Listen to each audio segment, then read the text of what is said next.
Are you going to go buy this and it transform your game?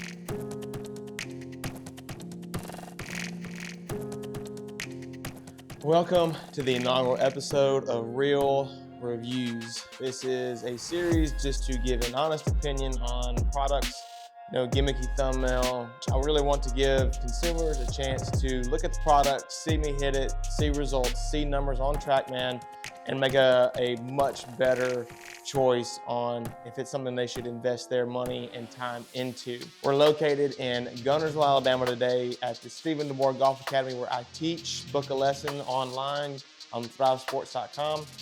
And today we have the ever elusive Taylormade Qi35.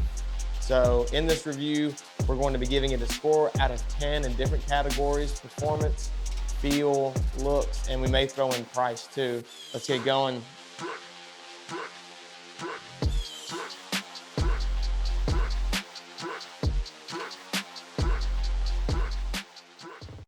So Qi35. This is the name of the product. This is not a successor to the Qi10. They believe that this is its own product.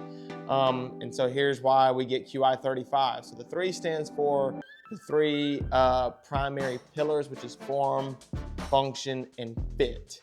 The 5 stands for the 5 heads in which they are releasing this year: the Qi35, the Qi35 LS, the Qi35 Max, Qi35 Max Lite, and then finally a special fitting head for us professionals that have metallic reflectors in the face. Now, getting into the looks of the driver, I've got to give it to them. This is, I think, one of the best looking drivers they have come out with since probably the Sim series. I thought the stealth looked pretty good. The red face wasn't my jam. I think this is an absolute home run. It's really simply colored. The gray carbon fiber looks awesome.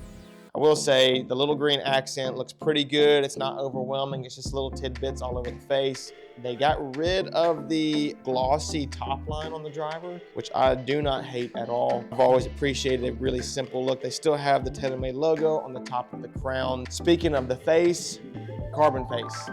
It's still here. As far as I know, it is not going anywhere.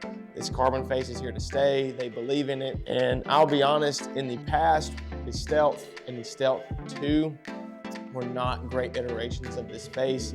I know myself and Steven, the guy that I teach with, and Cole, we had absolutely a hard time with sending these drivers back because the face kept popping off because it's not titanium like it used to be.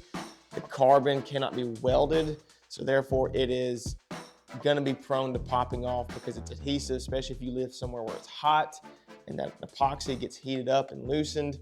We had a ton of issues with that. Now, to give them props, number one, they do a great job on returns. If you send their stuff back, they will usually either upgrade you or they just replace it. So they're really good about that. Okay, so the first score of Real Reviews, the Qi35, I will have to give it a 9.1. That is a really high score. I hate that I'm even putting that high of a score out there for the first number, but I'm not gonna lie, it looks really, really good. I'm really, really happy with how they made this look. So that is a giant win. 9.1 is a strong start for the Qi35. But now let's start getting into the feel and the performance of the head. So let's get started. All right, so where we are going to start is not with the Qi35. We're gonna hit my gamer. I'm currently playing the AI Smoke Triple Diamond 10.5. in a Tennessee Blue 65 gram X Flex shaft. I've really enjoyed this driver, and we're gonna hit my gamer, see where our numbers are at. That way we have a little bit of a basis to gauge whether or not the Qi35's performance is that much greater, that much less. So let's get to hitting.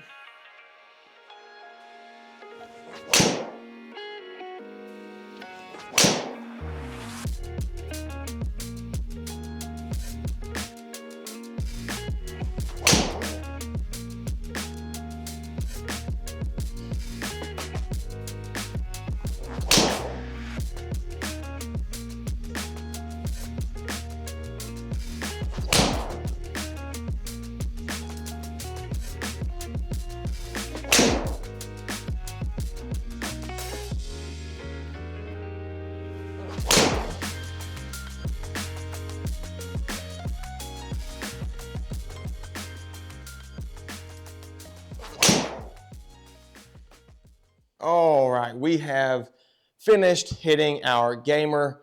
Looking at the numbers, we can see the averages in the bottom left-hand corner of the tiles. We see average of 169 ball speed, 270 carry, 302 total, 114 club, 2200 RPMs, 8.9 launch angle.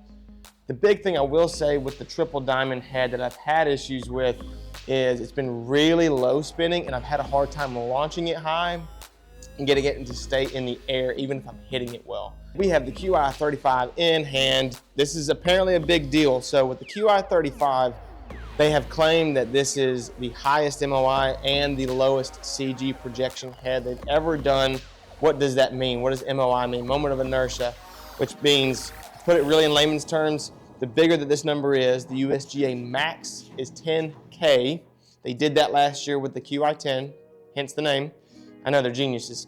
But with it being 10,000 MOI, it is basically more resistance to change if you're mishitting it, which is the forgiveness portion of it.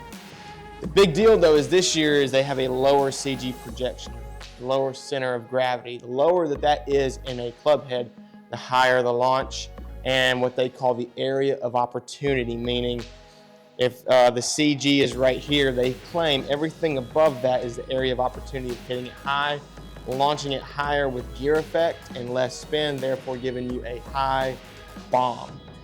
So they are claiming that they are lowering that with this head, and then that is going to cause more area of opportunity to launch it higher and hit it further. So as we hit, theoretically, based off their claims, we should see higher launches, higher heights, good spins around the same number that we are, and higher hang times with a further carry is what we should see. Will we see it? I do not know. We're about to hit it and find out. So let's get going. All right, here we go. Qi35, I'm super excited to hit this. The big thing about when you put this club head down, this is much longer coming back this way. So the Qi35, we lost some footage. Naturally, we have hit some balls, so we're gonna bring it up to speed. This driver so far has been a little spinnier, 2,800 RPMs on average. The height is definitely a lot higher. The hang time, a ton higher, almost a full second. Actually, it is a full second. Club speed is actually, it's about the same, slightly lower. Ball speed, which is interesting, slightly lower than the smoke. Now this is the higher forgiving head. So we're gonna keep hitting. Gosh, it looks so dang good by the ball. The feel of this club is really different. It's much different. It feels really soft coming off the face. When I say soft, I mean, for me, smoke, when I hit it, feels firm. Like you can feel the ball more. This feels very soft. You may like that, you may not like that, depending on the feedback that you want. It feels very soft. The sound of it's a little bit different too. Not in a bad way, just different. And I really do kind of go along with the saying, this is kind of not like this. This is not like the Qi10. This is definitely its own thing.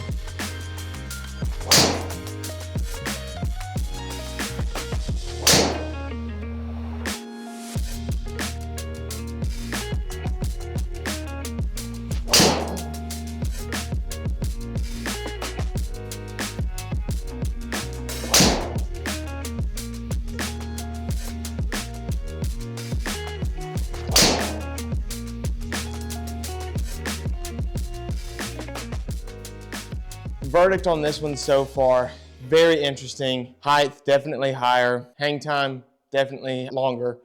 Launch, higher. Spin rate, higher. Club speed, higher. Ball speed was actually a lot lower, which is a little interesting. Didn't hit it the greatest. What we're going to do now, we're going to go to the Qi35 LS, see what numbers we get there. We are on to the LS head. I've been waiting to get to this head because I've been waiting to talk about this. The price. For some reason, the LS model is now going to be $650 US. Oh, I'll be honest, shame on you, Taylormade. I mean, to me, in the consumer's eyes, I mean, at what point does the price stop going up?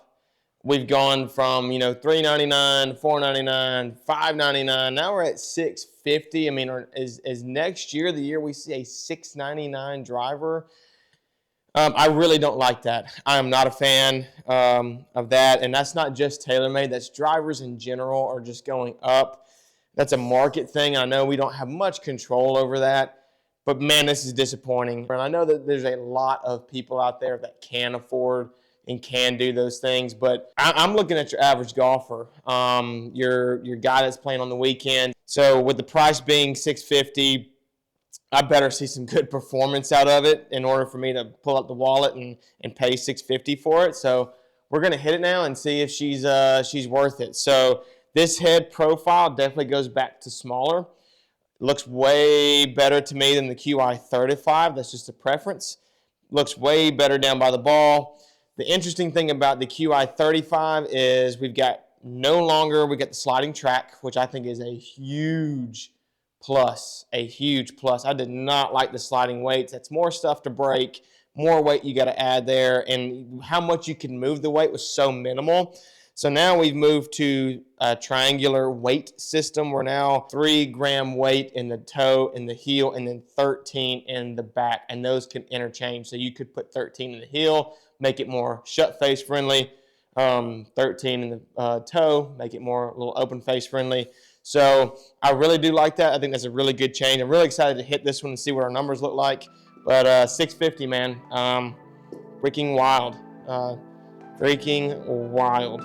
So let's see what she's got. Let's see if she's worth $650 in my right arm. Also, a big thing with this driver is their claim with the LS, which is the low spin model. With their new system, they've been able to reach 9,000 inertia, 9,000 MOI, which is a big deal for a low spin model. Typically, the forgiveness goes way down. So big deal to be able to get to 9K. If that's true, that's awesome. I mean, that ball right there is a great example. I did not hit that well. It's high toe. We got enough spin out of it. And we got height, we got hang time. So that's a pretty good miss hit.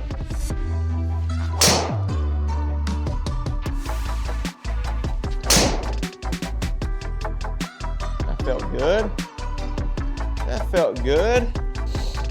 Still getting a little spinny. Still getting a little spinny out of the LS head. Oh, backswing. There's a little high face knuckler. Now that would be a good ball if that was normal. Still getting them spinny. Very interesting. So even on the low spin head, I mean, we're averaging a good amount of spin so far. See that there, that was a good strike, 3,000 RPM. That's a little high. I mean, with our launch numbers look really good, 7 seconds on the hang time, 10 on the launch, 102 feet on the height, but that 3,000 numbers, that's up there, which is really interesting because this is the low spin model, but I think I've got a game plan for that. What we're gonna do, we're gonna make a little audible. With the weight system, we're gonna take this out and swap it with our toe weight.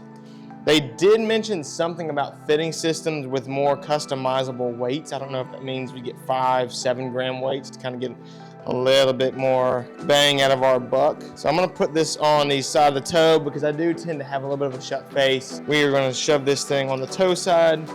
Maybe we can straighten this thing out, and hopefully we should see a lower spin rate because I do like this head more. All right, we've got our 15-gram weight in the front of the face. So in theory, we should see a little better ball speed maybe, and hopefully that spin rate comes down. We definitely need that spin rate to come down.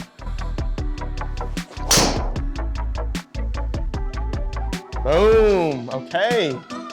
Now we got a little something. Definitely like that. Much better. That is a much, much better result if that's gonna be our ball.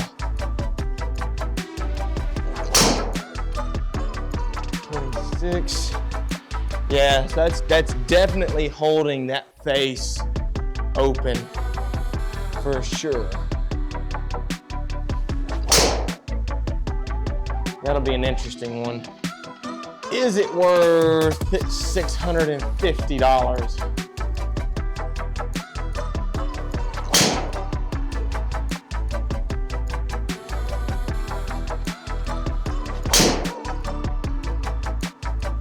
$3,000 on the highest one right there. So I think I'm ready to give a score on the feel. It does feel really different, but I don't mind it. On a scale 1 to 10 on the feel, I would give it,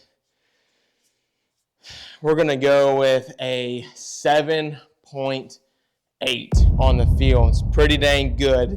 It's soft, doesn't feel very harsh off the face if you mishit it. 7.8 is kind of where I'm at on our feel in terms of the swing weight. Feel off the face, feel on mishits, feel on good strikes. It does feel pretty good. So we're going 7.8 with the feel. We have 9.1 on the looks. And then our final one, performance. Let's give it one more, and then we will be the judge of our performance. That one was hit well. All right, let's take a look at our numbers. The final verdict is in. We are finished with the review of our Taylormade Qi35 driver. Really interesting stuff. Our club speed dropped slightly, not by much, 0.3 miles an hour. We spun the ball much better. I mentioned before I wanted the ball to spin a little bit more. And then the launch was a little bit higher, full degree, compared to mine with the LS, because I'm speaking to the LS, the Qi35 I would not typically play. I would go with the LS model. Our height did increase from 81 on average to 101, which is perfect. Qi35 was 98. So our hang time was 7.01 as opposed to 6.26. So pretty dang good. Are you going to go buy this and it transform your game? Oh, I don't know. I don't think so. Just being straight honest. I'm a straight shooter. I want to be able to give you guys the most honest opinion, honest thoughts on equipment and these side of things, and if it's really, really worth investing your money. I think $650 is a lot of money. I think $600 is a lot of money. In my opinion, if I'm spending $600 plus, I want to see results and be significantly better. So something that is well fit to you within the last, I would say, 5 products. I think this is going to be hard to justify that this is that much better. So with a look of 9.1, a feel of 7.8, and a performance of 7.6, we are going to give this driver an 8.1 out of 10. Where does that sit on the scale? It's a good driver. It's a good driver. I'm not going to sit here and praise it to the moon and make you think that this is going to be some game-changing product. So with that being said, if you don't mind, put a like, leave a comment if you think it's better, if you think it's worse, or if you disagree or agree with my thoughts. Leave it down below, and then stay tuned. We will be reviewing Callaway. We will be reviewing Titleist, and then we will be reviewing the woods, and so on and so forth. So if you want more reviews, please like, please subscribe, do all the things they all tell you to do. And man, have a blessed one. Be good. God loves you.